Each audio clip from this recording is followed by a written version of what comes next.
ಜೈ ಶ್ರೀರಾಮ್ ಯಾವ ರಿಸಲ್ಟ್ ಬಂದೈತಿ 1000 ಇತ್ರಿ ಫೀಸ್.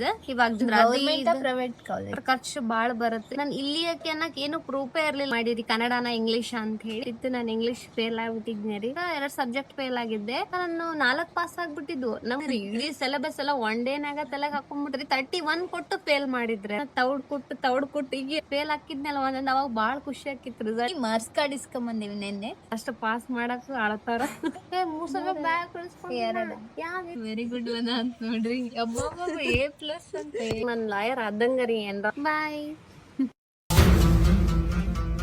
ಈ ಗ್ಲೋಬಲಿ ಎಂದು ನಿನಗಿಂತ ಚಂದನ. ಜೈ ಶ್ರೀರಾಮ್, ಎಲ್ಲರಿಗೂ ನಮಸ್ತೆ. Welcome back to our YouTube channel. ಇವತ್ತಿನ ವಿಡಿಯೋ ಏನಪ್ಪ ಅಂತ ಹೇಳಿದ್ರೆ ಸಾವು ರಿಸಲ್ಟ್ ಬಂದೈತಿ. ಮತ್ತು ಆಕಿಗೆ ಸಂಬಂಧಪಟ್ಟಂಗೆ ಒಂದಿಷ್ಟು ಕ್ವಶನ್ಸ್ ಕೇಳಿದ್ರಿ.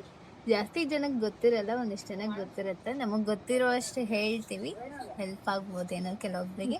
ಕೇಳ್ಯಾರಿ ಕೇಳಿದ್ರ.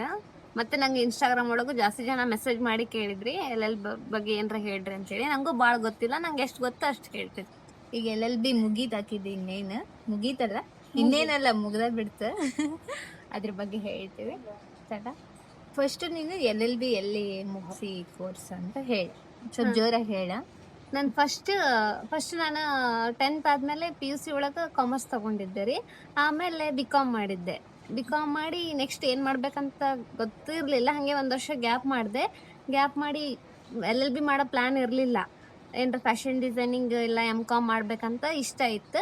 ಆದರೆ ನಮ್ಮಮ್ಮ ಬೇಡ, ಅದೆಲ್ಲ ಬೇಡ, ಮತ್ತು ದೂರನೂ ಆಗುತ್ತೆ, ಬೇರೆ ಕಡೆ ಹೋಗ್ಬೇಕಂತ ಹೇಳಿ ಇಲ್ಲಿ ನಮ್ಮೂರೊಳಗೆಲ್ಲ MCom ಎಲ್ಲ ಓದೋಕ್ಕೆಲ್ಲ ಇರಲಿಲ್ಲ. ಅದಕ್ಕೆ ನಮಗೆ ನಿಯರ್ ಅಂದರೆ LLB ಮಾಡೋಕೆ ಇತ್ತು. ನಮ್ಮ ಅಮ್ಮಂಗೆ LLB ಮಾಡೋದು ಇಷ್ಟ ಇತ್ತು. ಅದಕ್ಕೆ LLBನ ಸೆಲೆಕ್ಟ್ ಮಾಡಿದೆ ರೀ ನಾನು ಫಸ್ಟ್. ಮತ್ತೆ ನಮ್ಮೂರ ಒಳಗೆ LLB ಇಲ್ಲ. ನಮ್ದು ಕಾರಟಗಿರಿ. ನಂಗೆ ಇಲ್ಲಿ ಕಾರಟಗಿಯಿಂದ ಗಂಗಾವತಿಗೆ ಅಪ್ ಆ್ಯಂಡ್ ಡೌನ್ ಮಾಡಿ ಹೋಗ್ತಿದ್ದೆ ರೀ. ನಾನು ಯಾವ ಕಾಲೇಜಿಗೆ ಹೋಗ್ತಿದ್ದೆ ಅಂದ್ರೆ ಗಂಗಾವತಿ ಒಳಗೆ ಶ್ರೀ NR ಅಫ್ಸಾನಿ ಲಾ ಕಾಲೇಜಿಗೆ ಹೋಗ್ತಿದ್ದೆ ರೀ. ನಾನು ಹೋಗ್ಬೇಕಾದ್ರೆ ಅದೊಂದೇ ಕಾಲೇಜ್ ಇತ್ತು. ಇವಾಗ ಇಲ್ಲೇ ಆಗ್ಯಾವ್ರಿ ಸಿಂಧನೂರು ಮರಳಿ ಒಳಗಲ್ಲೆಲ್ಲ. ನಾನು ಹೋಗ್ಬೇಕಾದ್ರೆ ಅದೊಂದೇ ಇತ್ತು. ನಾನು ಅವಾಗ ಡಿಗ್ರಿ ಮುಗಿದ ತಕ್ಷಣ ಕೇಳಕ್ಕೆ ಹೋಗಿದ್ದೆ ರೀ. ನಾನು ಹೋಗೋಷ್ಟರೊಳಗೆ ಎಲ್ಲ ಸೀಟ್ ಎಲ್ಲ ಫುಲ್ ಆಗಿಬಿಟ್ಟಿತ್ತು. ಹಾಗಾಗಿ ಇರಲಿ ಬಿಡು, ನೆಕ್ಸ್ಟ್ ಇಯರೇ ಮಾಡಿದ್ರೆ ಆಯ್ತು ಅಂತ ಹೇಳಿ 1 ವರ್ಷ ವೇಟ್ ಮಾಡಿ ಆಮೇಲೆ ಅಲ್ಲೇ LLBಗೆ ಅಡ್ಮಿಷನ್ ಮಾಡಿಸಿದ್ದೆ ರೀ. ನಾನು ಅಡ್ಮಿಷನ್ ಮಾಡಿಸ್ಬೇಕಾದ್ರೆ ಫಸ್ಟಿಗೆ 40,000 ಇತ್ತು ರೀ ಫೀಸ್. ಇವಾಗ ಜಾಸ್ತಿ ಆಗೈತಿ ನಮಗೂ. ಮತ್ತೆ ಫೈನಲ್ ಇಯರಿಗೆ ಬಂದಮೇಲೆ ಜಾಸ್ತಿ ಮಾಡಿದ್ರು. 2 ವರ್ಷ 40,000 ಕಟ್ಟಿ ಹೋಗಿನಿ ರೀ ನಾನು. ಫೈನಲ್ ಇಯರಿಗೆ ಬಂದಮೇಲೆ 43,000 ಇತ್ತು ರೀ ಫೀಸ್. ಆಮೇಲೆ ಜಾಸ್ತಿ ಮಾಡಿದ್ರೆ ನಮ್ಮ ಕಾಲೇಜ್ನಾಗೆಲ್ಲ ಸ್ಟ್ರೈಕಿಗೆಲ್ಲ ಮಾಡಿದ್ರು, ಅಂದ್ರೂ ಕಡಿಮೆ ಮಾಡಲಿಲ್ಲ. ಅಷ್ಟೇ ಮಾಡಿದ್ರೆ ನಾವು ಅಷ್ಟೇ ಕಟ್ಟಿದ್ವಿ. ಅಂದ್ರೆ ಪ್ರೈವೇಟ್ ಕಾಲೇಜ್. ಗೌರ್ಮೆಂಟ್ ಎಲ್ಲ ಎಷ್ಟಿರ್ಬೋದಲ್ಲ ಕೇಳಿದೆ, ಅಷ್ಟು ಐಡಿಯಾ ಇಲ್ಲ ನನಗೆ.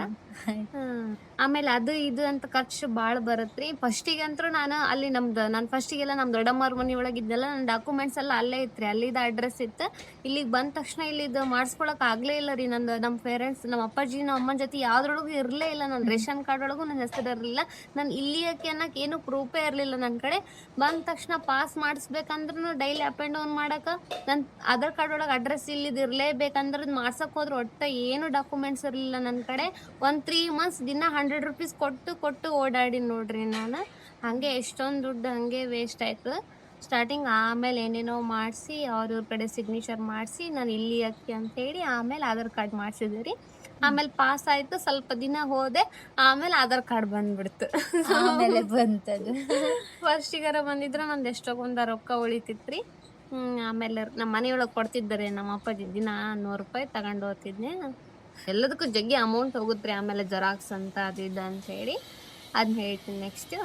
ಮತ್ತು ಜಾಸ್ತಿ ಜನನೂ ಕೇಳಿದ್ರಿ ನೀವು ಯಾವ ಮೀಡಿಯಮ್ ಮಾಡಿರಿ, ಕನ್ನಡನ ಇಂಗ್ಲೀಷ ಅಂತ ಹೇಳಿ.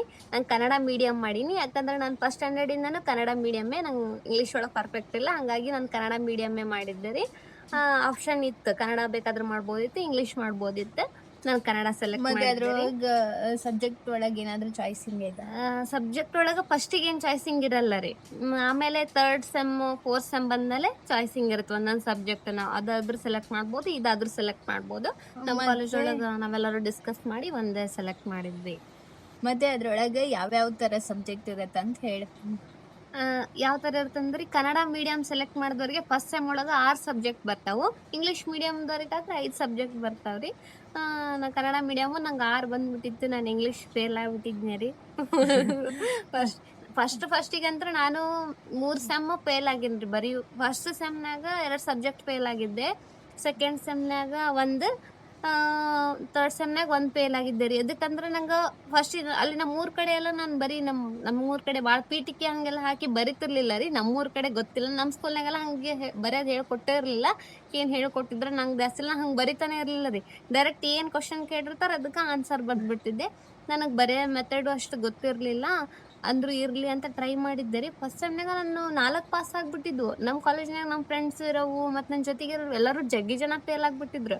ನನಗೆ ಖುಷಿನ ಆಗಿತ್ತು, ನಾನು 4 ಪಾಸ್ ಆಗ್ಯಾವಲ್ಲ ಅಂಥೇಳಿ. ಅಂದ್ರು ಮತ್ತೆ ಹೇಳಿದ್ರಿ ಜಾಸ್ತಿ ಜನ, ಇಲ್ಲ ಬ್ಯಾಕ್ ಆಗ್ತಾವು, ಸ್ಕೋರ್ ಮಾಡೋಕ್ಕಾಗಲ್ಲ, ಹಂಗಿರುತ್ತೆ ಹಿಂಗಿರುತ್ತೆ ಅಂತ ಹೆದರ್ಸಿದ್ರೆ ಅದ ಹೆದರಿಕೆಗೆ ಓದಿದ್ದೆ ರೀ. ನಾನು ಫಸ್ಟಿಗೆಲ್ಲ ಭಾಳ ಓದ್ತಿರ್ಲಿಲ್ಲ, ನಾನು ಅಷ್ಟಕ್ಕಷ್ಟೇ ಅಂದ್ರೆ ಓದಾಕ್ ಬರ್ತಿತ್ತು, ಇಂಟ್ರೆಸ್ಟ್ ಕೊಟ್ಟು ಓದ್ತಿರ್ಲಿಲ್ಲ. ಸ್ಕೂಲ್ ಟೈಮ್ ಒಳಗೆಲ್ಲ ಒಟ್ಟು ಇಂಟ್ರೆಸ್ಟ್ ತೋರಿಸ್ಲಿಲ್ಲ. ಡಿಗ್ರಿ ಒಳಗೆ ಒಂದು ರೇಂಜಿಗೆ ಅರಿವಾಗ್ತಿತ್ತು ಓದ್ಬೇಕಂತಂದ್ರೆ. ಇವಾಗ ಸ್ವಲ್ಪ ಫುಲ್ ಸ್ಟಡಿ ಮಾಡ್ತಾಳೆ ಅಂದ್ರೆ ಹೆಂಗಂದ್ರ ಒಟ್ಟ ಕಾಲೇಜ್ ಇದ್ದಾಗ ಜಾಸ್ತಿ ನೋಡಲ್ಲ, ಯಾವಾಗ ಬೇಕು ಅವಾಗ ನೋಡ್ತಿರ್ಲ ಅಷ್ಟೇ. ಬಟ್ ಎಕ್ಸಾಮ್ ಇದ್ದಾಗ ಮಾತ್ರ ಮಲಗಂಗಿಲ್ಲ ರೀ. ನೈಟ್ ಫುಲ್ ಹಂಗೆ ಎದ್ದು ಕಂಟಿನ್ಯೂ ಆಗಿ ಒಟ್ಟ ಮಕ್ಕಳಂಗಿಲ್ಲ. ಇವರೆಲ್ಲರೂ ಬೈತಿರ್ತಿದ್ರಿ ರೀ ಸುಳಪಳ. ನಾನು ಅಚ್ಚ ಮನ್ಯಾಗ ಮಕ್ಕಂತ್ನಾಳ ಅಂತಂದು ರಾತ್ರಿ ಎಲ್ಲ ಕುಂತ ಓದ್ಬಿಡ್ತಿದ್ದೆ ರೀ. ಇಡೀ ಸಿಲೆಬಸ್ ಎಲ್ಲ ಒನ್ ಡೇನಾಗ ತಲೆಗೆ ಹಾಕೊಂಡ್ಬಿಡ್ತಿದ್ದೆ. ಮತ್ತೆ ನನಗೆ ಏನಂದ್ರೆ ಅದಕ್ಕೆ ಫಸ್ಟಿಗೆ ಅವಾಗ ಖುಷಿ ಆಗಿದ್ರಿ. 2 ಅಷ್ಟೇ ಫೇಲ್ ಆಗಿತ್ತು. ಆಮೇಲೆ ನೆಕ್ಸ್ಟ್ ಸೆಮ್ಮಿಗೆ ಎಲ್ಲ ಕ್ಲಿಯರ್ ಮಾಡ್ಕೊಂಡೆ. ಆಮೇಲೆ ನೆಕ್ಸ್ಟ್ ಒಂದೊಂದ್ಸಲ ಓದಕ್ಕಾಗಲಿಲ್ಲ, ಹಂಗೇನೋ ಸ್ವಲ್ಪ ಕನ್ಫ್ಯೂಸ್ ಮಾಡ್ಕೊಂಡು ಒಂದೊಂದು ಸ್ವಲ್ಪ ತಬ್ಬರ್ದು 32 ತೊಗೊಂಡ್ರ ಪಾಸ್ ರೀ. 31 ಕೊಟ್ಟು ಫೇಲ್ ಮಾಡಿದ್ರು 2 ಸಲ. ಹಂಗೆ ಹೋಗ್ಲಿ ಬಿಡಂತ ಅದೇ ಇಷ್ಟನೂ ಎಲ್ಲ ಕಡೆ ಜಾಸ್ತಿ ಜನ ಫೇಲ್ ಆಗ್ತಿದ್ರ. ಎಲ್ಲ ಲಾ ಒಳಗೆ ಆಲ್ಮೋಸ್ಟ್ ಜಾಸ್ತಿ ಫೇಲ್ ಆಗ್ತಾರ ಅಂತ ಕೇಳಿನ್ರಿ ನಾನು. ಮತ್ ನಿಮ್ ಸೈಡ್ ಹೆಂಗ ಗೊತ್ತಿಲ್ಲ, ನಮ್ಗೆ ಗೊತ್ತಿರುವಷ್ಟು ಹೇಳ್ತೀವಿ. ಈಕಿನ ನೋಡ್ದಿರ್ತ ಬೇರೆಯವ್ರದ್ದು ಹೆಂಗ್ ಆಗಿರುತ್ತೆ ಅಂತ, ನಿಮ್ಗೆ ಈಸಿ ಆಗ್ಲಿ ಅಂತ ಅಷ್ಟೇ ನಮ್ಮ ಎಕ್ಸ್ಪೀರಿಯನ್ಸ್ ಹೇಳಕಂತೀವಿ. ನಂದಲ್ಲ ಇಕ್ಕಿದ್ದು. ನಾನು ಅದ್ರೊಳಗೆ ಒಟ್ಟ ಪೀಟಿಕೆ ಹಂಗ ಹಾಕಿ ಬರ್ಯಾಕ್ ಬರೋದೇ ಇಲ್ಲ ರೀ. ನಾನು ಉಪಸಂಹಾರ ಏನು ಹಾಕೋದೇ ಇಲ್ಲ. ಡೈರೆಕ್ಟ್ ಏನ್ ಕ್ವಶನ್ಸ್ ಕೇಳಿರ್ತಾರ ಅದಕ್ಕೆ ಆನ್ಸರ್ ಬಂದ್ಬಿಡ್ತೀನಿ. ಮತ್ತೆ ನಂದು ಆನ್ಸರ್ ಲಾಂಗ್ ನಂಗೆ ಉದ್ರಿ ಎಲ್ಲ ಬರ್ಯಾಕ್ ಬರೋದೇ ಇಲ್ಲ ರೀ ಇದುವರೆಗೂ. ಒಟ್ಟ ಏನು ಓದಿರ್ತೀನಿ ಅದಷ್ಟ ಬರಿತೀನಿ. ನಮ್ಮ ಫ್ರೆಂಡ್ಸ್ ಮತ್ತು ನನ್ನ ಜೊತೆಗಿದ್ದವ್ರು ಯಾರ ಏನು ತೌಡ್ ಕುಟ್ಟು ಈಗ ಅಷ್ಟೇ, ಏನು ತೌಡ್ ಕುಟ್ಟಿ ಬಾ ನಂಗೆ ತೌಡ್ ಕುಟ್ಟಕ್ಕೆ ಬರೋದೇ ಇಲ್ಲ ರೀ. ನಾ ಓದಿದ್ರೆ ಅಷ್ಟೇ ಬರಿತೀನಿ, ಸುಮ್ಮನೆ ಗೊತ್ತಿಲ್ಲ ಅಂದ್ರೂ ಬಿಟ್ಟು ಬಂದ್ಬಿಡ್ತೀನಿ, ಅದನ್ನ ಬರೆಯೋಕೆ ಹೋಗೋದಿಲ್ಲ ರೀ. ಹಂಗಂತಿದ್ರೆ ನಾನು ಹಂಗೆ ಬರ್ದಿಲ್ಲ ಅಂದ್ರು ಪಾಸ್ ಹಾಕಿದ್ದೆ ರೀ. ಆಮೇಲೆ ಇನ್ನ 3 ಸೆಮ್ನ ಒಟ್ಟ ಫೇಲ್ ಆಗ್ಲಾರ್ದಂಗೆ ಪಾಸ್ ಆದೆ. ನನಗೆ ನಿಜ ಹೇಳ್ಬೇಕಾದ್ರ ಪಾಸ್ ಆದಾಗ ಭಾಳ ಖುಷಿನ ಆಗಿಲ್ಲ ರೀ. ಫೇಲ್ ಹಾಕಿದ್ನಲ್ಲ ಒಂದೊಂದು, ಅವಾಗ ಭಾಳ ಖುಷಿ ಆಕಿತ್ತು ರಿಸಲ್ಟ್ ಬಂದಾಗ. 4 ಪಾಸ್ ಆಗಿನಲ್ಲ, 4 ಪಾಸ್ ಆಗಿನ 5 ಪಾಸ್ ಆಗಿ ನನ್ ಜಗ್ಗಿ ಖುಷಿ ಆಕಿತ್ತು. ಆಮೇಲೆ ಅಷ್ಟು ಇಂಟ್ರೆಸ್ಟ್ ಕಡಿಮೆ ಆಗ್ಬಿಡ್ತೀವಿ. ಅದೇನ್ ಬಿಡ ಪಾಸ್ ಆಗ್ಬೋದು ಅಂತೇಳಿ 1 ಡೇ ಅಷ್ಟೇ ಕುಂತ ಓದ್ತೀನಿ ನಾನು. 1 ಡೇ 2 ಡೇಸ್ ಹಿಂಗ ಸ್ಟಡಿ ಅಂದ್ರೆ ಜಾಸ್ತಿ ಸ್ಟಡಿ ಮಾಡ್ತಾಳ ಅವಾಗ ಮಾತ್ರ ಫುಲ್ ನಿದ್ದೆ ಗೆಟ್ಟು 1 ಗಂಟೆ 3 ಗಂಟೆಗೆ ಇದು ಸ್ನಾನ ಮಾಡ್ತಿದ್ವಿ. ಅವಾಗ ಎದ್ದು ಮಧ್ಯರಾತ್ರಿ ಮತ್ತೆ ನಿದ್ದೆ ಬಂದ್ಬಿಡುತ್ತಂತೇಳಿ ಸ್ನಾನ ಮಾಡಿ ಓದಕ್ ಕುಂತು ಹಂಗ ಓದ್ತಿದ್ನೆ ರೀ.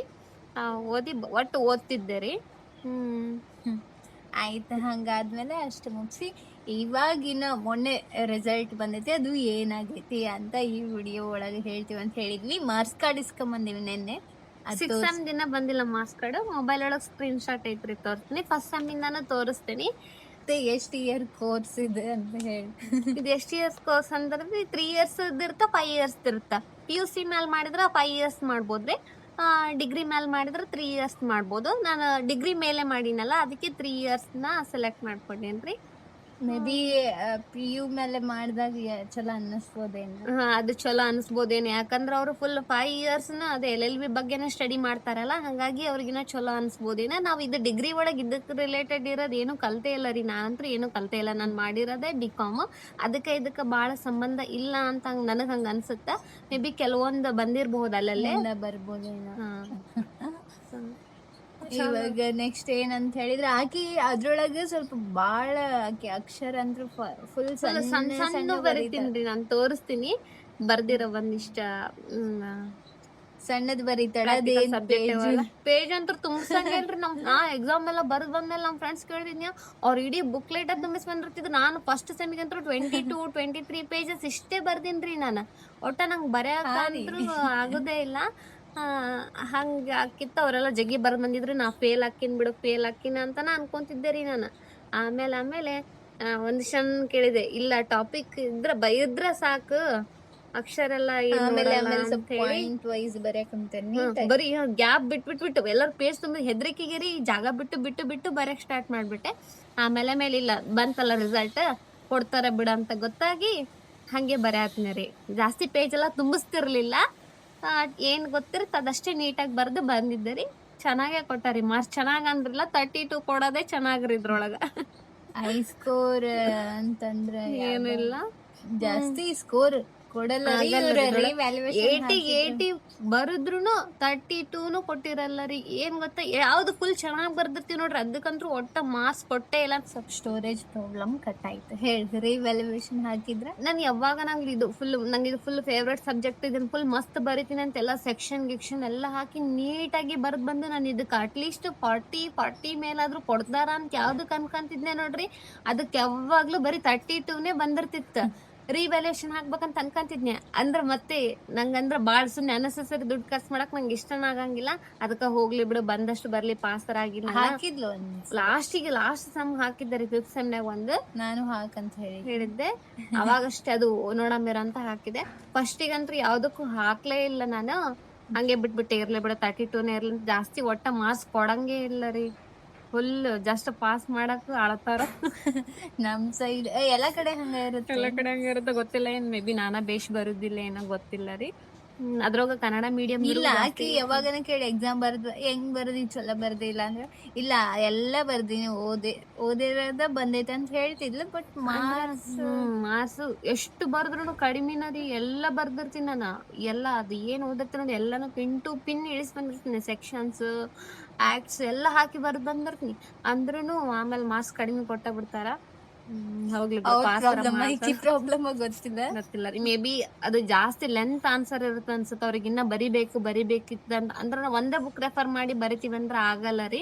ಜಾಸ್ತಿನ ರೆಫರ್ ಮಾಡ್ಬೇಕು ಅಂದ್ರೆ ಬುಕ್ಸ್ ಎಲ್ಲ ನೀನು ಬೇರೆ ಕಡೆ ನಾನ್ ತಗೊಂಡಿಲ್ಲ ರೀ. ನಾನ್ ದುಡ್ಡು ಕೊಟ್ಟು ತಗೊಂಡಿಲ್ಲ, ಯಾಕಂದ್ರೆ ಚೇಂಜ್ ಆಗ್ತತಾವ. ಇಲ್ಲ ಮೇ ಬಿ ನಾವ್ ಒಂದ್ ಆತರ ನೋಡಿದ್ರ ಅದು ಇಷ್ಟ ಆಗುತ್ತೆ ಇಲ್ಲ, ಅದ್ರೊಳಗೆಲ್ಲ ಸಿಗುತ್ತೆ ಇಲ್ಲ ಅಂತ ಹೇಳಿ ನಾನು ಫೋನ್ ಒಳಗ ಜಾಸ್ತಿ ಹುಡುಕಿ ಓದಿನ್ರಿ. ಮತ್ತೆ ಇನ್ನೊಂದೇನ ಹೇಳ್ಬೇಕಂದ್ರೆ ಅವರು ನಿಮ್ ಕ್ಲಾಸ್ ಒಳಗ ನೋಟ್ಸ್ ಬರ್ಸಲ್ಲ, ಅದಕ್ಕೆಲ್ಲ ನೋಟ್ಸ್ ಗೀಟ್ಸ್ ಎಲ್ಲ ನಮ್ ಕಾಲೇಜ್ ಸ್ಟಾರ್ಟ್ ಆಗಿ ನಾನು ಹೋಗಿ ನಮ್ದೇ ಸೆಕೆಂಡ್ ಬ್ಯಾಚ್ ರೀ. ಹಂಗಾಗಿ ನೋಟ್ಸ್ ಎಲ್ಲ ಕೊಡೋದು ಹಂಗೆಲ್ಲ ಏನ್ ಇರ್ತಿರ್ಲಿಲ್ಲ ರೀ. ಒಬ್ರು ಮ್ಯಾಮ್ ಅಷ್ಟೇ ಕೊಡ್ತಿದ್ರೆ, ಎಲ್ಲರೂ ಕೊಡ್ತಿರ್ಲಿಲ್ಲ. ಹಂಗಾಗಿ ಬರೀ ಫೋನ್ ಒಳಗ ಹುಡ್ಕಾಡಿ ಓದ್ತಿದ್ದೆ ರೀ. ನಂಗೆ ಫೋನ್ ಒಳಗ ಓದಾಕ ಇಷ್ಟ, ಹಂಗಾಗಿ ಫೋನ್ ಒಳಗ ಓದ್ತಿದ್ದೆ ರೀ ನಾನು. ನಂದ್ ರಿಸಲ್ಟ್ ತೋರಿಸ್ತೀನಿ ಬರ್ರಿ. ಎಲ್ಲ ಜಸ್ಟ್ ಪಾಸ್ 32 C+ ಬಂದೈತ್ರಿ. ಫಸ್ಟ್ ಸೆಮ್ ಮುಂದೆ ತೋರ್ಸಲ್ಲ ನನಗೆ ಒಂಥರ ಅನ್ಸುತ್ತೆ. ಪಾಸ್ ಆಗೀನಿ ಅಂದ್ರೆ ಇವಾಗ ಕರೆಕ್ಟ್ ಹಾಕಿದ್ದ ಮೊನ್ನೆ ಮುಗೀತ್ ಕಾಲೇಜ್. ಅಷ್ಟ್ರೊಳಗ ಹಾಕಿದ್ 3 ಸಬ್ಜೆಕ್ಟ್ ಬ್ಯಾಕ್ ಉಳಿಸ್ಕೊಂಡಿದ್ಲ. ಅವಾಗ ಕ್ಲಿಯರ್ ಮಾಡ್ಕೊಂಡಾಳ. 3 ಸಲ ಬ್ಯಾಕ್ ಉಳಿಸ್ಕೊಂಡಿಲ್ಲ. ಯಾವಿಲ್ಲ ಈ ಸಲ ಈಗ ಉಳಿಸ್ಕೊಂಡಿದ್ದಲ್ಲ ಅವಾಗ ಫಸ್ಟ್ ಸೆಮ್ನಾಗ. ಇಂಗ್ಲಿಷ್ ಅದು ಫಸ್ಟ್ ಸೆಮ್ನಾಗ ಅದೊಂದೇ ಒಂದೇ. ನಾನ ಕನ್ಫ್ಯೂಸ್ ಆಗಿ ಇದೊಂದೇ ಉಳ್ದಿತ್ತು. ಮಾರ್ಕ್ಸ್ ಅಂದೆ ಇದೇನ್ ತೋರ್ಸಲ್ಲ ರೀ. ಇಂಗ್ಲಿಷ್ ಇದೇನ್ ತೋರ್ಸ್ಲೇಬೋದ್ರಿ ನಾವು ನೋಡ್ರಿ. ಇದೆ ಇವ್ರ ಕಾಲೇಜು ಮಾರ್ಕ್ಸ್ ಕಾರ್ಡ್. ಇಷ್ಟು ಸಬ್ಜೆಕ್ಟ್ ಇರ್ತಾವಂತೆ ಇವ್ರಿಗೆ. ನೀಟಾಗಿ ಕಾಣುತ್ತೆ ಗೊತ್ತಿಲ್ಲ. ಸರಿ ತೋರ್ಸ್ಕೊಂಡು ನೋಡ್ರಿ. ಇಂಗ್ಲಿಷ್ ಒಂದೇ ಲಾಸ್ಟಿಗೆ 32 ತಗೊಂಡ್ ಪಾಸ್ ಆಗಿನಿ. ಮೇಲೆವು ಅಷ್ಟೇ ಎಲ್ಲ ಇಷ್ಟೇ ತಗೊಂಡಿನಿ 32. ಎಲ್ಲ 32 ತಗೊಂಡಿನ್ರಿ. ಫಸ್ಟಿಗೆ ಗೊತ್ತಿರ್ಲಿಲ್ಲ ಹೆಂಗ್ ಬರಿಬೇಕಂತ ಹೇಳಿ ನಾನು ಪೀಟಿಕೆ ಹಂಗೆಲ್ಲ ಹಾಕಿ ಬರಿಬೇಕಾ, ಹಂಗೆ ಫುಲ್ ಕನ್ಫ್ಯೂಷನ್ ಆಗಿದ್ನೆ. ಇಷ್ಟ ತಗೊಂಡ್ ನೋಡ್ರಿ. ಇದು ಸೆಕೆಂಡ್ ಸೆಮ್ ಇದ್ರೆ ಸೆಕೆಂಡ್ ಸೆಮ್ಮಿನ ಸಬ್ಜೆಕ್ಟ್ ಹಿಂಗಿರುತ್ತೆ. ಹಿಂಗೆ ನಂಗೆ ಕಾನ್ಸ್ಟಿಟ್ಯೂಷನ್ ಸ್ವಲ್ಪ ಟಫ್ ಅನಿಸ್ತಿತ್ತು. ಅದಕ್ಕನ ಗೊತ್ತಿಲ್ಲ, ನಾನು ಅದ್ರ ಬಗ್ಗೆ ಭಾಳ ತಿಳ್ಕೊಂಡಿರ್ಲಿಲ್ಲ. ಅದಕ್ಕೆ ಅದನ್ನು ಕಾನ್ಸ್ಟಿಟ್ಯೂಷನ್ 2ನ ಫೇಲ್ ಆಗಿದ್ನಿ ರೀ. ವಾಪಸ್ ಬರೆದು ಆಮೇಲೆ ನೆಕ್ಸ್ಟ್ ಪಾಸ್ ಆಗಿನಿ 30 ತಗೊಂಡು. ಇದ್ರೊಳಗೆ ಸ್ವಲ್ಪ ನೋಡ್ರಿ ಸೆಕೆಂಡ್ ಸೆಮ್ಮಿಗೆ ಆಗಲೇ ಸ್ವಲ್ಪ ಇಂಪ್ರೂವ್ ಆಗಿನಿ. 46, 42, 33 ಹಿಂಗೆ ತಗೊಂಡಿನಿ. ಫಸ್ಟ್ ಸೆಮ್ಮಿಗೆ ಫುಲ್ 32 ತಗೊಂಡಿದ್ದೆ ರೀ. ಆಮೇಲೆ ಚಲೋ ತಗೊಂಡಿದ್ದೆ. ಇದ್ಯಾವ್ದು ವೆರಿ ಗುಡ್ ಕಾಂಟ್ರಾಕ್ಟ್. ನಾನು ಯಾಕಂದ್ರೆ ಬಿಕಾಮ್ ಮಾಡಿದ್ನಲ್ರಿ, ನಂಗೆ ಕಾಂಟ್ರಾಕ್ಟ್ ಸಬ್ಜೆಕ್ಟ್ ಇಷ್ಟ ಇತ್ತು. ಹಂಗಾಗಿ ಕಾಂಟ್ರಾಕ್ಟಿಗೆ ಚಲೋ ತೆಗ್ದಿನ್ರಿ ನನ್ನ ಮಾರ್ಕ್ಸ್ ಯಾವಾಗ್ಲೂ. ಕೊಟ್ಟಾರ ನೋಡ್ರಿ. ನಾನು ಇಂಟರ್ನಲ್ ಕಡಿಮೆ, ಇಂಟರ್ನಲ್ ಒಂದಿಷ್ಟು ತೆಗಿತಾರ ಮಾರ್ಕ್ಸ್. ಇದು ಥರ್ಡ್ ಸೆಮ್ ಇಂದ್ರಿ. ಥರ್ಡ್ ಸೆಮ್ದಾಗ ಈ ಸಬ್ಜೆಕ್ಟ್ ಇರ್ತಾವು 5 ಅದಾವು. ಇಲ್ಲಿ ಯಾವ್ದು ಬ್ಯಾಗ್ ಉಳಿಸ್ಕೊಂಡಿನ್ರಿ. ಫಸ್ಟಿಗೆ ನಾನು ಬರೀ ಯಾವಾಗ್ಲೂ ಫಸ್ಟ್ ಎಕ್ಸಾಮೇ ಗಾನ್ ಆತಿತ್ರಿ. ಅದಕ್ಕೂ ಗೊತ್ತಿಲ್ಲ. ಜುರಿಸ್ಪ್ರುಡೆನ್ಸ್ ಅದು ನನ್ನ ಫೇವ್ರೆಟ್ ಸಬ್ಜೆಕ್ಟ್ ಇತ್ತು. ಇದಕ್ಕೂ 31 ಕೊಟ್ಟು ಫೇಲ್ ಮಾಡಿಬಿಟ್ಟಿದ್ರು. ಅದಕ್ಕೆ ನಾನು ಚಲೋನ ಬರ್ದಿದ್ನಿ ರೀ. ಮೇ ಬಿ ಕನ್ಫ್ಯೂಸ್ ಆಗಿ ಏನಾರ ರಾಂಗ್ ಆನ್ಸರ್ ಬರ್ದಿದ್ನಿ ಏನು ಗೊತ್ತಿಲ್ಲ. ರಿವ್ಯಾಲ್ಯೂಯೇಷನ್ ಹಾಕಿದ್ರು ಬರಲಿಲ್ಲ ಇಟ್ಟೆ. ಆಮೇಲೆ ಆಮೇಲಿಂದ ಫೇಲ್ ಆಗಿಲ್ಲ. ಫೋರ್ತ್ ಇವಾಗಿಂದ ಫೇಲ್ ಆಗಿಲ್ಲ ರೀ, ಪಾಸ್ ಆಗ್ಬಿಟ್ಟಿದ್ನಿ. ಆಮೇಲೆ ಸ್ವಲ್ಪ ಆಮೇಲೆ ಚಲೋ ಬರ್ಯಾಕಂತೀನಿ ರೀ. ವೆರಿ ಗುಡ್ ಬಂದಿನಿ ನೋಡ್ರಿ. ಇಲ್ಲಿ ಏ ತಗೊಂಡಿನಿ ನೋಡ್ರಿ. ವೆರಿ ಗುಡ್ ಬಂದ ಅಂತ ನೋಡ್ರಿ. ಅಬ್ಬಬ್ಬ A+ ಅಂತ ಏ ಇದು ಟೋಟಲ್ ಎ. ವೆರಿ ಗುಡ್ ಬಂದೆ ತಗೊಂಡಿನಿ. ಇದು 5th ಸೆಮ್ ಇದು ಗುಡ್ ತಗೊಂಡಿನಿ. ಗ್ರೇಟ್ ರೀ ಪಾಸ್ ಆಗಿದ್ದ. ಆಮೇಲೆ 6th ಸೆಮ್ಮಿಂದ ಫೋನ್ ಒಳಗೈತಿ. 6th ಸೆಮ್ಮಿಂದ ಫೋನ್ ಒಳಗೆ ತೋರಿಸ್ತೇನೆ ರೀ. ಸ್ಕ್ರೀನ್ ಶಾಟ್ ಹಾಕಿರ್ತೀನಿ ನೋಡ್ರಿ. ಇವಾಗ ನಿನ್ನೆ ನಾವು ಏನೋ PC PDCಗೆ ಅಪ್ಲೈ ಮಾಡಿ ಬಂದೀವಿ. ಇವಾಗ ನೆಕ್ಸ್ಟ್ ಬರುತ್ತೆ. ನಾ 6th ಸೆಮ್ನ ಪಾಸ್ ಆಗಿನ್ರಿ. ನಾನು ಚಲೋ ಬರ್ದಿರ್ಲಿಲ್ಲ ಒಂದು ಸಬ್ಜೆಕ್ಟ್, ಓನಾಗಿ ಬರ್ದಿದ್ದೆ, ಪಾಸ್ ಆಗಿನಿ ಅಂದ್ರು. ಈಗ ನೆಕ್ಸ್ಟ್ ಇದು ಮುಗಿತಲ್ಲ, ನೆಕ್ಸ್ಟ್ ಏನ್ ಮಾಡೋದ ಅಂತ ಹೇಳ್ತಾಳ. ಏನಿಲ್ಲ ರೀ, ಇವಾಗ PC PDCಗೆ ಅಪ್ಲೈ ಮಾಡಿ ಬಂದೀನಿ. ಇವಾಗ ನಾನು ಲಾಯರ್ ಆದಂಗ ರೀ. ಎನ್ರೋಲ್ಮೆಂಟ್ ಆಗುತ್ತೆ ಈ ಮಂತ್ ಇಲ್ಲ ನೆಕ್ಸ್ಟ್ ಮಂತ್ ಆಗುತ್ತೆ. ಎಲ್ಲಾ ಸಬ್ಜೆಕ್ಟ್ ಪಾಸ್ ಆದ್ರ ಎನ್ರೋಲ್ಮೆಂಟ್ ಆದಂಗ. ಎನ್ರೋಲ್ಮೆಂಟ್ ಕೊಡ್ತಾರಿ. ಅವಾಗ ಬೆಂಗಳೂರು ಒಳಗೆ ಹೈಕೋರ್ಟ್ ಒಳಗೆ ಕೊಡ್ತಾರ, ಅಲ್ಲಿ ಹೋಗಿ ಇಸ್ಕೊಂಡ್ ಬರ್ಬೇಕು. ಅವಾಗ ನಾನು ಲಾಯರ್ ಆದಂಗ ರೀ. ಮತ್ತೆ ಏನ ಆಮೇಲೆ ಬಾರ್ ಕೌನ್ಸಿಲ್ ಬರೋದ್ಮೇಲೆ ಅಡ್ವೊಕೇಟ್ ಆಗ್ತೀನಿ ಪಾಸ್ ಆದ್ರ. ನೋಡೋಣ ಹೆಂಗಿರುತ್ತಂತ. ಯಾರು ಫಸ್ಟ್ ಗೆ ಪಾಸ್ ಆಗೋದ್ ಡೌಟ್ ಅಂತದ್ರೊಳಗ ಟ್ರೈ ಮಾಡ್ತಾಳ, ಹೆಂಗ್ ಓದ್ತಾಳ ಅಂತ ತೋರಿಸ್ನ ಬ್ಲಾಗ್ ಒಳಗ. ಮತ್ತೇನಂತ ಹೇಳಿದ್ರ ಏನು ಕೇಳ್ಬೇಕಂದೆ. ನಾ ಮತ್ತೆ ಕೋರ್ಟಿಗೆ ಹೋಗ್ತಿರ್ತಾಳ್ರಿ ಪ್ರಾಕ್ಟೀಸ್. ಇನ್ನ ಬರೀ 1-2 ದಿನ ಹೋಗುದು ಬಿಡುದು ಮಾಡಕಂತ್ಬಿಟ್ಟಿನ್ರಿ. ಯಾಕಂದ್ರ ನನ್ ಫೈನಲ್ ರಿಸಲ್ಟ್ ಏನಾಗುತ್ತಂತ ಗೊತ್ತಿರ್ಲಿಲ್ಲ. ನಾ ಮತ್ತೆ ಫೇಲ್ ಆಗ್ಬಿಟ್ರೆ ಹೋಗಿದ್ದು ವೇಸ್ಟ್ ಆಗ್ಬಿಡುತ್ತ ಅನ್ಕೊಂಡ್ ಅಸಹ್ಯ ಆಗುತ್ತೆ ಎಲ್ಲರ ಮುಂದೆ ಅಂತ ಹೇಳಿ ಹಂಗ 1-2 ದಿನ ಹೋಗುದು ಬಿಡುದು ಮಾಡಿದ್ನಿ ರೀ. ಇನ್ಮೇಲಿಂದ ಕಂಟಿನ್ಯೂ ಆಗಿ ಹೋಗ್ಬೇಕಂತ ಅನ್ಕೊಂಡಿ. ಅದನ್ನ ಕೋರ್ಟಿಗೆ ಹೋಗ್ಬೇಕು ಎದಕ್ಕಂತ. ಫಸ್ಟಿಗೆ ನಮ್ಗ 5th ಸೆಮ್ 4th ಸೆಮ್ ಇರ್ಬೇಕಾದ್ರ ಸುಮ್ನೆ ಅಬ್ಸರ್ವೇಷನ್ ಅಂತ ನಮ್ ಕಾಲೇಜಿಂದಾನು ಕರ್ಕೊಂಡ್ ಹೋಗಿದ್ರಿ. ನಾವು ಹೋಗಿದ್ವಿ ಅವಾಗ ಗೊತ್ತಿತ್ತ ಹೆಂಗಿರುತ್ತಂತ ಗೊತ್ತಾಗೈತಿ. ಇವಾಗನು ಅಬ್ಸರ್ವೇಷನ್ ಮಾಡ್ಬೇಕಂತಂದ್ರ ಸ್ವಲ್ಪ ಬೇಸರ ಬರುತ್ತೆ. ಅದಕ್ಕೆ ಯಾರ ಕಡೆ ಏನಾದ್ರೂ ಜಾಯಿನ್ ಆಗ್ಬೇಕಂತ ಅನ್ಕೊಂಡಿನಿ. ಅದಕ್ಕೆ ರಿಸಲ್ಟ್ ಬರ್ಲಿ ಅಂತ ವೇಟ್ ಮಾಡಕಂತೀನಿ. ಇವಾಗ ರಿಸಲ್ಟ್ ಬಂದೈತಿ, ಎಲ್ಲಾ ಮುಗಿಸ್ಕೊಂಡು ಯಾರ ಕಡೆ ಆದ್ರೂ ಜಾಯಿನ್ ಆಗಿ ಹೋಗ್ತೀನಿ. ನಮ್ಮೂರ್ ಒಳಗ ಹೋಗ್ಬೋದ್ರಿ ಕೋರ್ಟಿಗೆ, ಬಟ್ ಇಲ್ಲೇನ ಜಾಸ್ತಿ ದಿನ ಇರಲ್ಲ, ಇಲ್ಲಿ 2 ದಿನ ಅಷ್ಟೇ ಇರುತ್ತೆ. ಗಂಗಾವತಿ ಒಳಗ ಡಿಸ್ಟಿಕ್ ಕೋರ್ಟ್ ಐತಿ, ಅಲ್ಲೇ ಪ್ರಾಕ್ಟೀಸ್ ಮಾಡ್ಬೇಕಂತ ಅನ್ಕೊಂಡಿನಿ. ಪ್ರಾಕ್ಟೀಸ್ ಮಾಡ್ತೀನಿ ರೀ. ಆಯ್ತಲ್ಲ. ಮತ್ತೆ ಏನಾರ ಡೌಟ್ಸ್ ಇದ್ರೆ ಅಂತ ಕೇಳ್ರಿ, ನಾನು ಮೆಸೇಜ್ ಮಾಡ್ತೀನಿ. ಮೆಸೇಜ್ ಮಾಡ್ರಿಕಿಗೆ, ಇಲ್ಲಾಂದ್ರೆ ಈ ಕಮೆಂಟ್ ಸೆಕ್ಷನ್ ಆಗಿ ಹೇಳ್ರಿ. ಹೇಳಿದ್ರು ಒಬ್ರೊಬ್ರು ಅಂದ್ರೆ ನಾನು ಆಕ್ಸೆಪ್ಟ್ ಕೂಡ ಮಾಡಿದ್ದೆ ರೀ. ಅವ್ರು ಏನ್ ಡೌಟ್ ಅಂತಾನೆ ಕೇಳಿಲ್ಲ. ಒಟ್ LLB ಬಗ್ಗೆ ಹೇಳ್ರಿ ಅಂತ ಮಾಡಿದ್ರಿ. ಏನ್ ಹೇಳ್ಬೇಕಂತ ಗೊತ್ತಿಲ್ಲ ನಂಗೆ ಗೊತ್ತಿರೋಷ್ಟು ಹೇಳಿನಿ. ನಿಮಗ ಸ್ವಲ್ಪ ಆದ್ರೂ ಹೆಲ್ಪ್ ಆಗತ್ತ ಅನ್ಕೊಂಡಿವಿ. ಮಾಡಿದ್ರೆ ಚಲೋ ಅಲ್ಲ ಈ ಕೋರ್ಸ್? ಅದೊಂದ್ಸರಿ ಹೇಳಿ. ಚಲೋ ರೀ, ಮಾಡ್ಬಹುದು. ಈಸಿ ಇರುತ್ತೆ ಅದೊಂದೇಳು. ಈಸಿ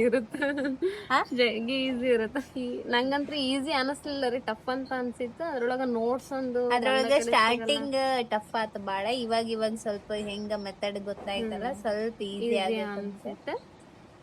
ನೀನ್ ಮಾಡಿ ಏನೋ ನೀನ ಜಗ್ಗಿ ಮಾತಾಡ್ತ ಅನ್ಬಾಡ್ರಿ. ನಾನ್ ನೋಡಿನಲ್ಲ ಹಂಗಾಗಿ ಹೇಳಾತೀನಿ. ಎಲ್ಲ ನೋಡಿ ಹೇಳ್ತಂತ ರೇಷ್ಮೆ ಹೇಳಕ್ ಕುಂತಾಳ. ಇಲ್ಲಾಕಿ ನಾನೇನ್ ಮಾತಾಡಿ ನನಗ್ ಗೊತ್ತಿಲ್ಲಲ್ಲ ಅಂತ ಹೇಳಕ್ ಕುಂತಿಲ್ಲ. ನಾ ಮ್ಯಾನೇಜ್ ಮಾಡ್ತೀನಿ ಬಾ ಅಂತ ಕರ್ಕೊಂಬಂದಿ ಅಂದ್ರೆ ಅದಕ್ಕೆ ಮಾಡೋಣ ಅಂತ ಹೇಳಿ ರಿಸಲ್ಟ್ ಮೊನ್ನೆ ಬಂದೈತಿ. ಬಂದಿನಾನು ಕೇಳಿದ್ಲು ರೀ, ಅವಾಗಿಂದ ಮಾಡಕ್ ಆಗಿರ್ಲಿಲ್ಲ. ಅದಕ್ಕ ಇವತ್ತ ಮಾಡಿದ್ರ ಆಯ್ತು, ಹೆಂಗ ಆದಂಗ ಆಗ್ಲಿ ಅಂತ ಹೇಳಿ ಮಾಡೀವ್ರಿ. ಈಗ ಡೌಟ್ ಇದ್ರ ಕೇಳ್ರಿ, ಇದ್ರೊಳಗ ಕಮೆಂಟ್ ಒಳಗ ತಿಳಿಸ್ರಿ. ಅದ್ರ ಬಗ್ಗೆ ನೆಕ್ಸ್ಟ್ ಮತ್ತೆ ವಿಡಿಯೋ ಮಾಡ್ತೀವಿ. ಸಾವು ಜಾಸ್ತಿ ಮಾತಾಡಲ್ಲ ಅಂತ ಹೇಳ್ತಿದ್ರಲ್ಲ, ಅದಕ್ಕೆ ಇವತ್ತು ಅಕ್ಕಿ ಜೊತೆನ ಎಲ್ಲಾ ಮಾತಾಡ್ತೀನಿ ಆದಷ್ಟು. ನೋಡ್ರಿ ಇದೇ ಅಕ್ಷರ DPC ಅಂತ ಒಂದ್ ಸಬ್ಜೆಕ್ಟ್ ಇದೆ. ಇದೆಲ್ಲ ಕೋರ್ಟ್ಗೆಲ್ಲ ಹೋಗಿ ಕಲೆಕ್ಟ್ ಮಾಡಿ ಈ ತರ ಬರಿಬೇಕ್ರಿ. ವಾದ ಪತ್ರ, ಪ್ರತಿವಾದ ಪತ್ರ. ಅದೊಳ್ಳೆ ದೊಡ್ಡ ಬುಕ್ಲೈಟ್ ಗತೆ ಬುಕ್ ಮಾಡಿದ್ರಿ, ಬೈಂಡಿಂಗ್ ಮಾಡಿಸಿ ಜಗ್ಗಿ ಪೇಜ್ ಇದ್ದು ಬರ್ದಿ ನೀವೆಲ್ಲ. ಹಿಂಗಾತ ನೋಡ್ರಿ ನನ್ನ ಹ್ಯಾಂಡ್ ರೈಟಿಂಗ್ ಭಾಳ ಸಣ್ಣ ಹಾಕವು. ಹಿಂಗ್ ಬರಿತಾ ಕಣ್ಣಾಗ ಚಸ್ಮಾ ಹಾಕೊಂಡ್ ಓದ್ಬೇಕು ಪೇಪರ್ ನೋಡ್ರಿ. ಅದಕ್ಕೆ ಎಷ್ಟು ಗ್ಯಾಪ್ ಬಿಟ್ಟು ಬರದ್ರು ಅದು ತುಂಬಂಗೇ ಇಲ್ಲ ರೀ, ಪೇಜ್ ತುಂಬಂಗಿಲ್ಲ ಬರದ್ರೆ. ಹಿಂಗೈತ್ ನೋಡ್ರಿ. ಹೇಳು. ಕಮೆಂಟ್ ಮಾಡ್ರಿ ನನ್ನ ಹ್ಯಾಂಡ್ ರೈಟಿಂಗ್ ಹೆಂಗೈತೆ ಅಂತ ಹೇಳಿ. ನಾನು ಬೇಷ್ ಬರಂಗಿಲ್ಲ ಅಂತ ಆನ್ಸರ್ ತಿಂದ್ರಿ. ಈಗ ಬೇಷಾಗ್ಯ ಅಂತ ಈಗ ಫುಲ್ ದೊಡ್ಡ ಈಗ ಯಾವಾಗ ಏನಾರ ಬರ್ಸ್ಬೇಕಂದ್ರೆ ಈ ಕಡೆ ಜಗ್ಗಿ ಬರೆಯೋದಿರ್ತಾವಲ್ಲ, ಈಗ ಹ್ಯಾಂಡ್ ರೈಟಿಂಗ್ ದೊಡ್ಡವ್ರಿ ಬುಕ್ದ ಪ್ರಿಂಟ್ ಹಾಕ್ತಾ ಯಾವ್ದ್ರಕ್ಕಿಂತ ದೊಡ್ಡ ನನ್ ಈಟ್ ಹಾಕೊಂಡ್ ಈಕಿ ನೀವ್ ಹೆಂಗ್ ಹಾಕೋ ತೋರ್ಸ್ಲಾ? ಈಕಿ ಬಾಳ ದೊಡ್ಡ ಐತೇನೆ. ಇಲ್ಲ ಬ್ಯಾಡ. ಮತ್ತೆ ಈಸಿ ಇತ್ತ ಕಷ್ಟ ಇತ್ತ ಅದೊಂಚೂರು ನೀಟಾಗಿ ಹೇಳ್ಬಿಡ. ನನಗ ಫಸ್ಟ್ ಬಾಳ ಕಷ್ಟ ಅನ್ಸೈತ್ರಿ.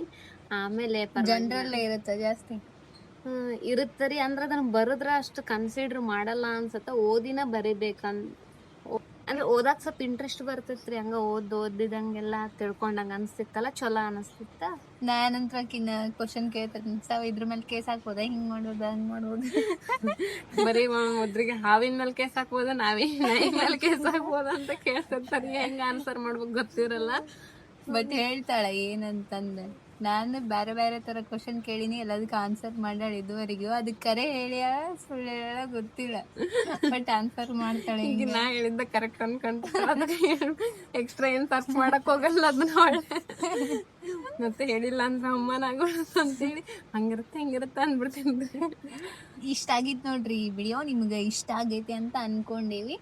ನಾರ್ಮಲ್ ಆಗಿ ಮಾತಾಡೀವ್ರಿ, ಈ ಸಲೇನು ಸ್ಟ್ರಿಕ್ಟ್ ಆಗಿ ಮಾತಾಡಕ್ ಆಗಿಲ್ಲ, ಮೀಡಿಯಮ್ ಆಗಿ ಮಾತಾಡಿವಿ. ಹೆಂಗಿತ್ತು ಈ ವಿಡಿಯೋ ಅಂತ ಕಮೆಂಟ್ ಮಾಡ್ರಿ. ಮತ್ತೆ ಇದ್ರ ಬಗ್ಗೆ ಇನ್ನೊಂದಿಷ್ಟು ಕ್ವಶನ್ಸ್ ಇದ್ರೆ ನೀವು ಕಮೆಂಟ್ ಒಳಗೆ ಹೇಳ್ರಿ. ನೆಕ್ಸ್ಟ್ ವಿಡಿಯೋದಾಗ ಸಿಗ್ತೀವಿ. ಮತ್ತೆ ಯಾವ ಥರ ವಿಡಿಯೋ ಬೇಕಂತನೂ ಹೇಳ್ರಿ. ಹಂಗದಕ್ ಮತ್ತೆ ಆಮೇಲೆ ಆಯ್ತಾ ನಮ್ ಜೊತೆಗೆ ಹೇಳ್ರಿ, ನಂಗೆ ಅಕ್ಕ ಅನ್ನಂತ ಕರಿ ಅಂತ ಹೇಳ್ರಿ. ಇವಾಗ ಲಾಯರ್ ಆಗಿ ಬಾರಿ ಆಸೆ. ಈಕಿಗೆ ಒಂದ್ಸಲಿಂದ ಅಕ್ಕ ಅಂದಿಲ್ಲ, ಅದೊಂದು ಆಸೆ ಅಂತ. ಇನ್ಮೇಲಿಂದ ಅಕ್ಕ ಅಂತ ಕರೀತೀನಿ. ಜಾಸ್ತಿ ಜನ ಹೇಳಿರಿ, ಇದು ಗೊತ್ತೇ ಇರ್ಲಿಲ್ಲ ಇವರೇ ಸಣ್ಣವ್ರು ಅನ್ಕೊಂಡಿದ್ವಿ ಅಂತ. ನಾನೇ ಸಣ್ಣಕ್ಕಿ, ನೀವ್ ಎದಕ್ ಹಂಗ ಅನ್ಕೊಂಡಿರಿ ಗೊತ್ತಿಲ್ಲ, ಅದೊಂಚೂರು ಹೇಳ್ರಿ ಎದಕ್ ಅನ್ಕೊಂಡಿದ್ರ ಅಂತಂದ್ರೆ. ನೀವಂತಲ್ಲ, ಬೇರೆಯವ್ರು ಹಂಗ ಹೇಳ್ತಾರ ಹೇಳ್ಯಾರ. ನಂಬಂಗೂ ಇಲ್ಲ ನಾನ್ ಅಕ್ಕ ನಾನ್ ತಂಗಿ ಅಂತ ಹೇಳಿದ್ರೆ. ನಂಗೆ ಆಕಿಗೆ 2 years ಡಿಫ್ರೆನ್ಸ್ ಐತಿ, ಆದ್ರೂ ನಮ್ಗ ನಾನೇ ತಂಗಿರಿ. ಈ ವಿಡಿಯೋ ಇಷ್ಟ ಇದ್ರೆ ಲೈಕ್ ಮಾಡಿ, ಶೇರ್ ಮಾಡಿ, ಪ್ಲೀಸ್ ಕಮೆಂಟ್ ಮಾಡ್ರಿ. ಹೇಳು ಸಬ್ಸ್ಕ್ರೈಬ್ ಮಾಡ್ರಿ. ಮತ್ತೆ ಬಾಯ್. ಬಾಯ್.